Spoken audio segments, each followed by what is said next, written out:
Hello everyone, welcome to exam form academy. Exam form academy के इस video में हम आप तक करंट जनरल नॉलेज यानी कि जीके के 2001 से लेकर 2017 तक के जो सभी रेलवे एग्जाम हैं, जैसे railway group D, ALP, assistant master, station master या टीसी, वही क्वेश्चन मैंने यहाँ कवर किया है जो बार बार रिपीटेड क्वेश्चन है। तो आप अगर रेलवे की तैयारी कर रहे हैं तो ये इन क्वेश्चनों को अच्छी तरीके से तैयार कर लीजिए। इन्हीं 100 क्वेश्चन में से आपको रेलवे जीके में करीब करीब 2 से 3 क्वेश्चन जरूर देखने को मिलेंगे।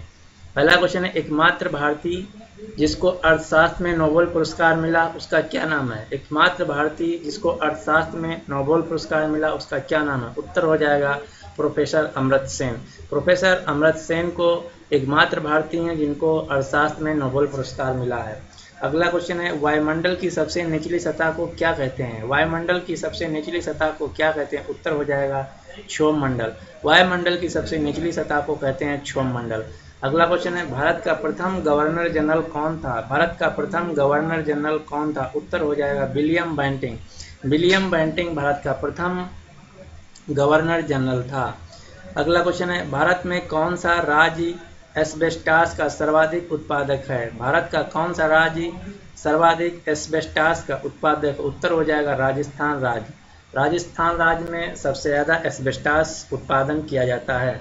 अगला क्वेश्चन है, किस सुल्तान ने अपनी राजधानी दिल्ली से दौलताबाद स्थानांतरित की। किस सुल्तान ने अपनी राजधानी दिल्ली से दौलताबाद स्थानांतरित की। उत्तर हो जाएगा मोहम्मद बिन तुगलक। मोहम्मद बिन तुगलक ने अपनी राजधानी दिल्ली से दौलताबाद स्थानांतरित की। मोहम्मद बिन तुगलक ने अपनी राजधानी दिल्ली से दौलताबाद स्थानांतरित की थी।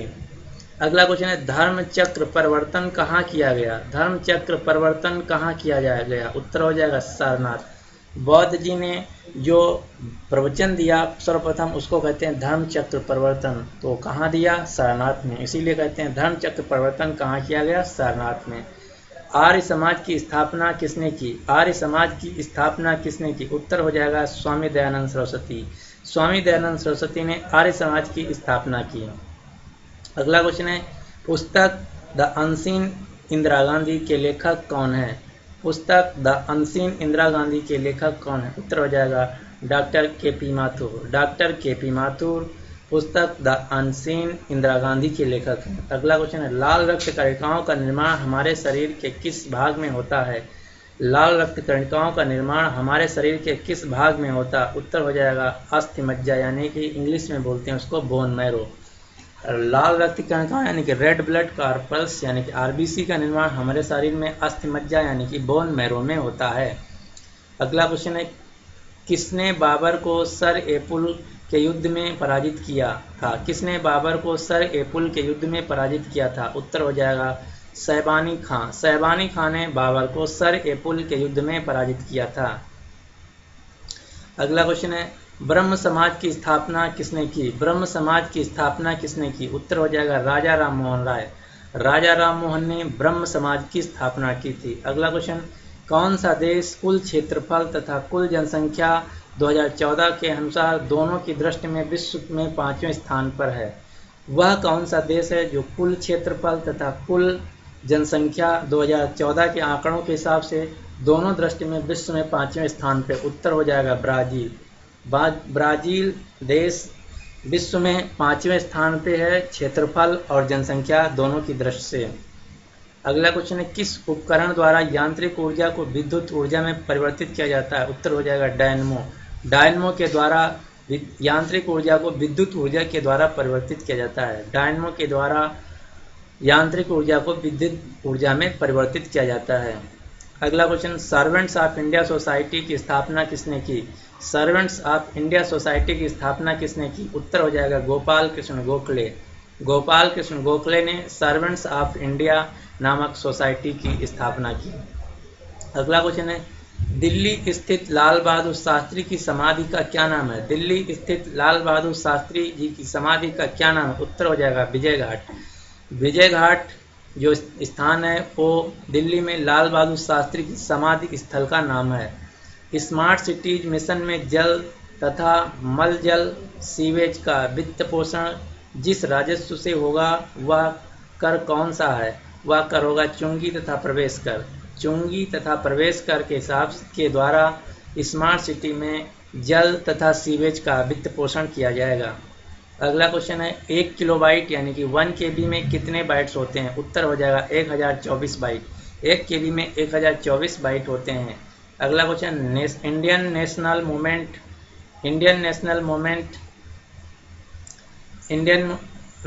Movement the long term. अगला क्वेश्चन है डायनेमिक्स के लेखक कौन थे? डायनेमिक्स के लेखक कौन थे? उत्तर हो जाएगा बिपिन चंद्र पाल डायनेमिक्स के लेखक थे। अगला क्वेश्चन है भारत के राष्ट्रीय झंडे की लंबाई और चौड़ाई का अनुपात कितना होता है? भारत के राष्ट्रीय झंडे की लंबाई और चौड़ाई का अनुपात कितना होता है? उत्तर हो जाएगा 3:2, यानी कि भारत का जो तिरंगा है उसकी चौड़ाई 3 और लंबाई 3 और चौड़ाई 2 अनुपात में होती है। अगला क्वेश्चन जनगणना 2011 के अनुसार किस राज्यों में शिशु मृत्यु दर सबसे कम थी?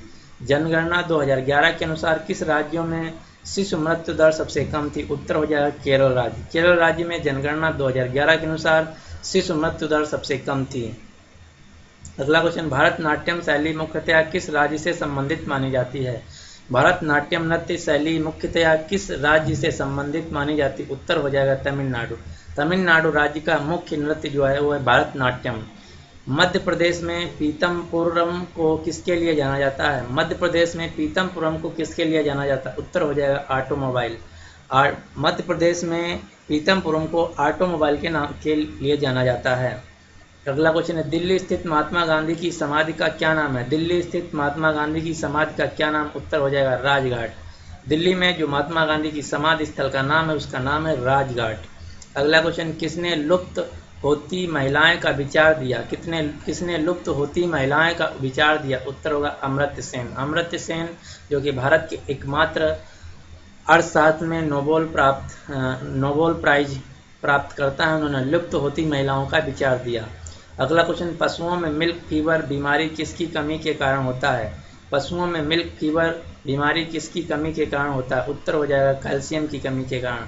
कैल्शियम की कमी के कारण पशुओं में मिल्क फीवर बीमारी की कमी होती है। अगला क्वेश्चन है फसलों में परणी छिड़काव के लिए सबसे उपयुक्त उर्वरक कौन सी है? फसलों में परणी छिड़काव के लिए सबसे उपयुक्त उर्वरक कौन सी है? उत्तर हो जाएगा यूरिया। अगला क्वेश्चन 1857 ईस्वी के विद्रोह में किसने अपना बलिदान सबसे पहले दिया? 1857 ईस्वी के विद्रोह में किसने अपना बलिदान सबसे पहले दिया? उत्तर हो जाएगा मंगल पांडे। मंगल पांडे ने 1857 ईस्वी के विद्रोह में अपना बलिदान सबसे पहले दिया। अगला क्वेश्चन भारतीय दूरस्थ संवेदन संस्थान कहाँ स्थित है? भारतीय दूरस्थ संवेदन संस्थान यानी IIRS कहाँ स्थित है? उत्तर हो जाएगा देहरादून। देहरादून में भारत का दूरस्थ संवेदन संस्थान स्थित है जो कि एक इसरो का पार्ट है। अगला क्वेश्चन तुम मुझे खून दो मैं तुम्हें आज़ादी दूंगा यह नारा किसने दिया? तुम मुझे खून दो मैं तुम्हें आज़ादी दूंगा यह नारा किसने दिया? यह नारा नेता सुभाष चंद्र बोस जी ने दिया। नेता सुभाष चंद्र बोस जी ने तुम मुझे खून दो मैं तुम्हें आज़ादी का नारा दिया। अगला क्वेश्चन निर्जलित व्यक्ति को क्या नहीं पीना चाहिए? निर्जलित व्यक्ति को क्या नहीं पीना चाहिए? अल्कोहल।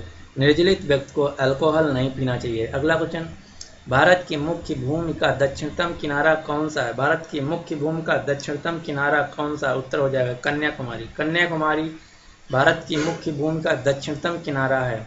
अगला क्वेश्चन स्वच्छ भारत कार्यक्रम हेतु केंद्र सरकार ने 6 नवंबर 2015 के उपकर लगाया। इस उपकर की दर क्या है? इस उपकर की दर 0.5% है।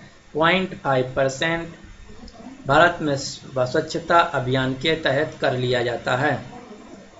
अगला क्वेश्चन मनुष्य की आंख में किसी वस्तु का प्रतिबिंब कहाँ बनता है? मनुष्य की आंख में किसी वस्तु का प्रतिबिंब कहाँ बनता है? उत्तर हो जाएगा रेटिना। मनुष्य की आंख में किसी वस्तु का प्रतिबिंब रेटिना पर बनता है। अगला क्वेश्चन भारत पर सर्वप्रथम मुस्लिम आक्रमणकारी कहाँ के थे? भारत पर सर्वप्रथम मुस्लिम आक्रमणकारी कहाँ के थे? उत्तर हो जाएगा अरब के। भारत में सर्वप्रथम मुस्लिम आक्रमणकारी अरब से आए थे। वास्को डिगामा भारत कब आया? वास्को डिगामा भारत कब आया? उत्तर हो जाएगा 1498 ईस्वी में। 1498 ईस्वी में वास्को डिगामा भारत आया। अगला क्वेश्चन किस आयुर्वेदाचार्य ने तक्षशिला विश्वविद्यालय में शिक्षा प्राप्त की थी? किस आयुर्वेदाचार्य ने तक्षशिला विश्वविद्यालय में शिक्षा प्राप्त की थी? उत्तर हो जाएगा जीवक।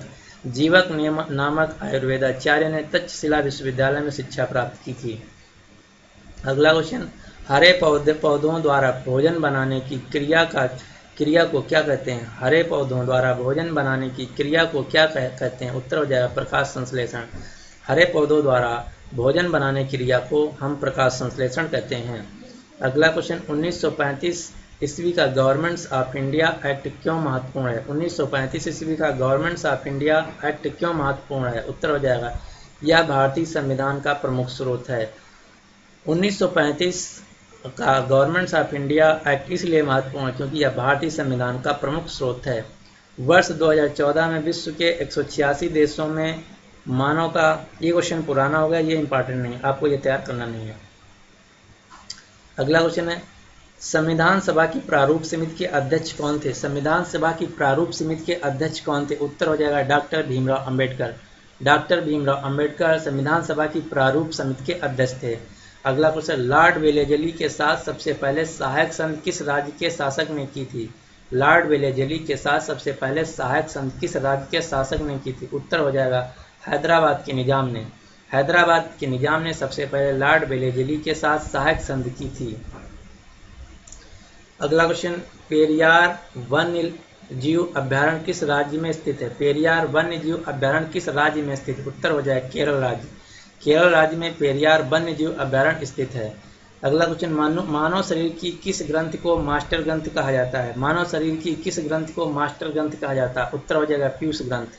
पीयूष ग्रंथ को मानव शरीर की मास्टर ग्रंथ कहा जाता है। अगला क्वेश्चन, भारत सरकार ने राष्ट्रीय विकलांग वित्त निगम की स्थापना किस मंत्रालय के अंतर्गत की है? भारत सरकार ने राष्ट्रीय विकलांग वित्त निगम की स्थापना किस मंत्रालय के अंतर्गत की? उत्तर हो जाएगा सामाजिक न्याय एवं अधिकारिता मंत्रालय के अंतर्गत।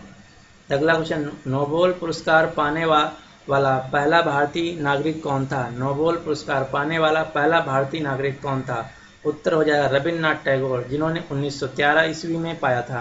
रविन्द्रनाथ टैगोर, जिनको 1913 ईस्वी में नोबेल पुरस्कार मिला, वो भारत के पहले नागरिक थे जिनको नोबेल पुरस्कार मिला था। अगला क्वेश्चन, जनगणना 2011 के अनुसार उत्तर प्रदेश में 10 लाखी यानी कि मिलियनरी नगरों की संख्या कितनी है? जनगणना 2011 के अनुसार उत्तर प्रदेश में 10 लाखी यानी कि मिलियनरी नगरों की संख्या कितनी है? उत्तर हो जाएगा 7।